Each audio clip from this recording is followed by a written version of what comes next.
and noted author Bob Fulton in the studio with us this morning. Well, we've had Bob on before talking about this great book that he wrote, it's been out over a year now, hasn't it, Bob? It came out last July. Last July, almost a year then. Mm-hmm. Yeah. Buried at Home Plate. All the great, great old stories of the Pittsburgh Pirates. And now you're going to be at the Historical and Genealogical Society to talk about it. Our conversation brought to you by Marcus and Mack, voted best personal injury law firm, the best of Indiana County contest. Marcus and Mack, a law firm representing injured people. Jonathan, you got a great program coming up. Yeah, it's great that we're able to host Bob and talk about baseball sort of in the middle of the season right now. Bob will be joining us on Tuesday, June 18th at 6:30 in the Old National Guard Armory. So that's a free event for anyone who wants to attend. So it's a great way to learn a couple of the more unique stories of Pirates baseball and see some of the displays that we have on surrounding that. We have Bob actually loaned us some items to put on display. So behind him it will be autographed images of Pirates players and some programs and a couple of other memorabilia items. And we have a Indiana County baseball exhibit also up to sort of pair with his talk. So, speaking of which, Bob, you've never seen this because nobody has ever seen a baseball season like this one around Indiana County, huh? You know, I came to the Gazette in 1976, and I would never have dreamed that an Indiana High baseball team would reach the state final. That's just an amazing accomplishment in itself. And this afternoon they'll be playing for the state championship, the Quad A state championship. We've seen some great baseball down through the years here in Indiana County, and whether it's Indiana County League, we just had all the little leaguers here in the studio, and we've seen some great little league championship action. We've never seen it on the high school level, though. No, and you know, I'm wondering, I'm hoping that the baseball team can break this this grip that the opponents have in state championship games in all sports.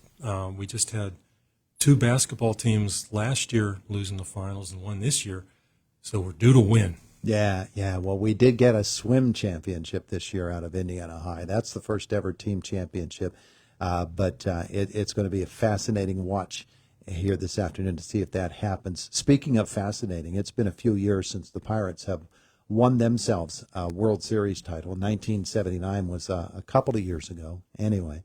But you have been spending some time down through the years, catching up on the Pirates lore, keeping the notes, and then you fashioned them into this book, Buried at Home Plate, which is actually based upon a story of something that happened at a Pittsburgh ballpark.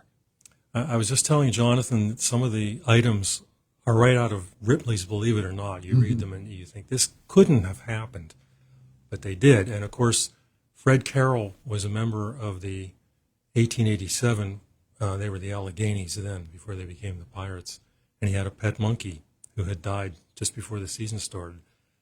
And they had a ceremony on opening day and buried the monkey beneath home plate.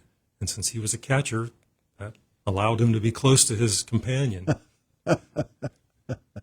And then you come up with all of these other stories, which I recall talking to you before was just a labor of collecting stories that you had heard and kept in a file or in some way for all of these years till you finally said, I'm putting them all together, I'm making a book out of it. Some of them I kept in my head. You know, my father took me to my first game in 1961. Mm-hmm. And I've heard the stories through the years, and then you research the stories and find out, yes, they did occur. Mm-hmm. And that's why in the book I've included so many dates. If anyone's skeptical, they can look in an old newspaper and find it's true, it happened. You can look it up. So as you have been talking about this book now for almost a year, in various settings. You are going to be coming to the Historical and Genealogical Society. And Jonathan, you said the date and time is again? Tuesday, June 18th at 6:30. Okay, so just coming up next week. Yeah, very quickly here. Yeah. You're going to be sharing stories again.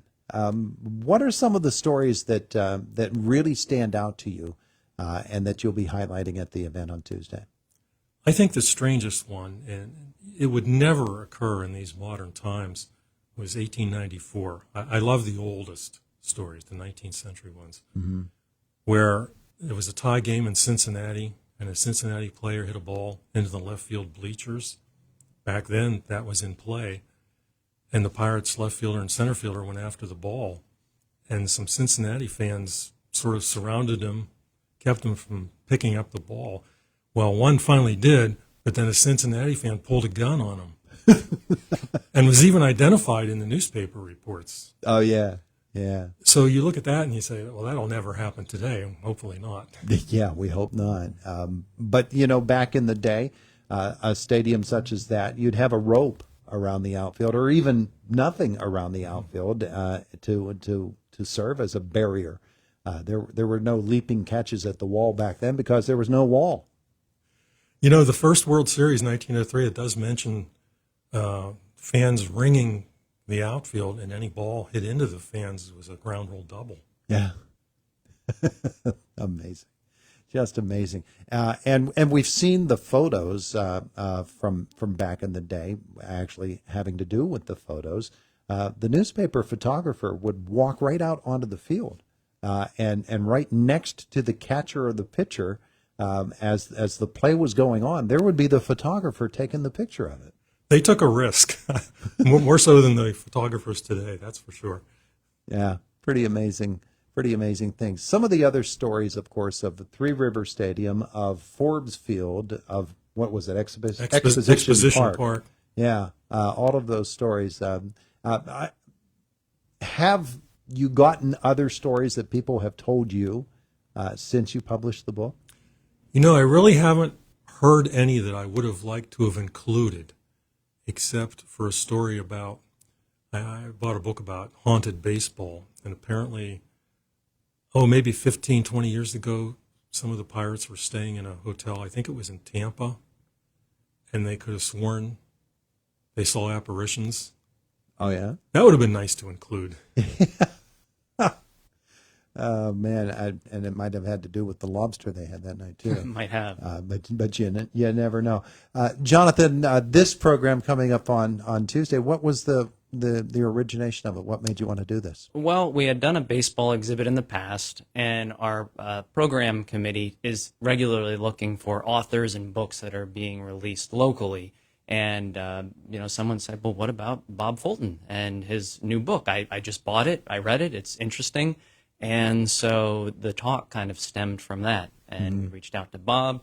His schedule worked. Our schedule worked. And now the event's happening. Yeah. Yeah, terrific. So, again, it's at 6:30, did you say? 6:30 in the Armory. And there will be it is a free event. There will be refreshments, and it will all be baseball stadium themed. Really? So, we're talking hot dogs, pop, some, Peanuts and Cracker Jack. Peanuts and Cracker Jack, that kind of refreshment type. Yeah. Good stuff.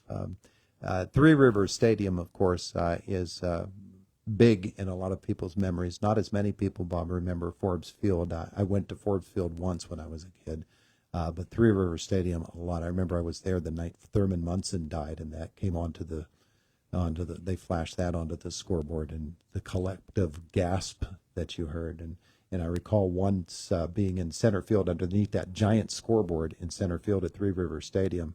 Pirates were playing the Giants, and Clemente hit a ground ball. I believe it was Clemente. Hit a ground ball up the middle. And, Willie Mays always went down to one knee to field a ball in the outfield, a grounder in the outfield. And he didn't this time. And it rolled between his legs.